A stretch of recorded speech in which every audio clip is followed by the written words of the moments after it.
بسم الله الرحمن الرحيم. إذا وقعت الواقعة ليس لوقعتها كاذبة خافضة رافعة.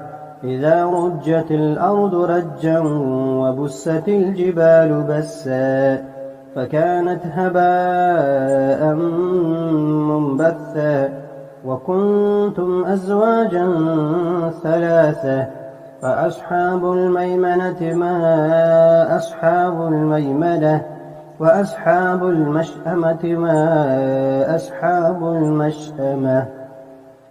والسابقون السابقون أولئك المقربون في جنات النعيم. ثلة من الأولين وقليل من الآخرين على سرر موضونة متكئين عليها متقابلين. يطوف عليهم ولدان مخلدون بأكواب وأباريق وكأس من معين لا يصدعون عنها ولا ينزفون. وفاكهة مما يتخيرون ولحم طير مما يشتهون. وحور عين كأمثال اللؤلؤ المكنون جزاء بما كانوا يعملون. لا يسمعون فيها لغوا ولا تأثيما إلا قيلا سلاما سلاما. وأصحاب اليمين ما أصحاب اليمين في سدر مخضود وطلح منضود وظل ممدود وماء مسكوب.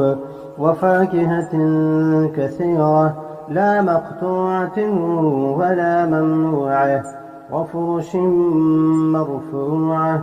إنا أنشأناهن إنشاء فجعلناهن أبكارا عربا أترابا لأصحاب اليمين.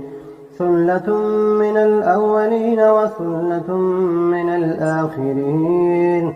وأصحاب الشمال ما أصحاب الشمال في سموم وحميم وظل من يحموم لا بارد ولا كريم.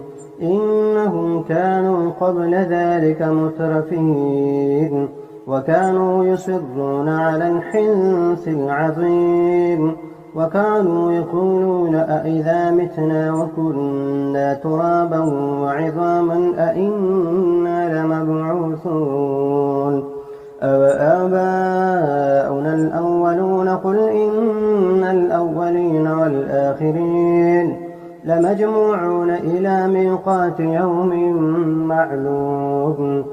ثم إنكم أيها الضالون المكذبون لآكلون من شجر من زقوم فمالئون منها البطون فشاربون عليه من الحميم فشاربون شرب الهيم هذا نزلهم يوم الدين. نحن خلقناكم فلولا تصدقون. أفرأيتم ما تمنون أأنتم تخلقونه أم نحن الخالقون.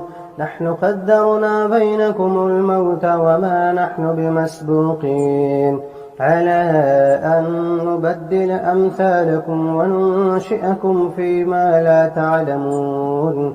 ولقد علمتم النشأة الأولى فلولا تذكرون.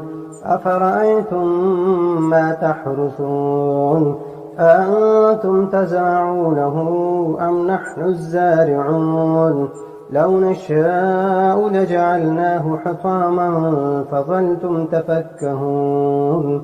إنا لمغرمون بل نحن محرومون أفرأيتم الماء الذي تشربون أأنتم أنزلتموه من المزن أم نحن المنزلون لو نشاء جعلناه أجاجا فلولا تشكرون أفرأيتم النار التي تورون أأنتم أنشأتم شجرتها أم نحن المنشئون نحن جعلناها تذكرة ومتاعا للمقوين فسبح باسم ربك العظيم فلا أقسم بمواقع النجوم وإنه لقسم لو تعلمون عظيم إنه لقرآن كريم في كتاب مكنون لا يمسه إلا المطهرون تنزيل من رب العالمين أفبهذا الحديث أنتم مدهنون وتجعلون رزقكم أنكم تكذبون فلولا إذا بلغت الحلقوم وأنتم حينئذ تنظرون ونحن أقرب إليه منكم ولكن لا تبصرون فلولا إن كنتم غير مدينين ترجعونها إن كنتم صادقين فأما إن كان من المقربين فروح وريحان وجنة نعيم وأما إن كان من أصحاب اليمين فسلام لك من أصحاب اليمين وأما إن كان من المكذبين الضالين فنزل من حميم وتصلية جحيم إن هذا لهو حق اليقين فسبح باسم ربك العظيم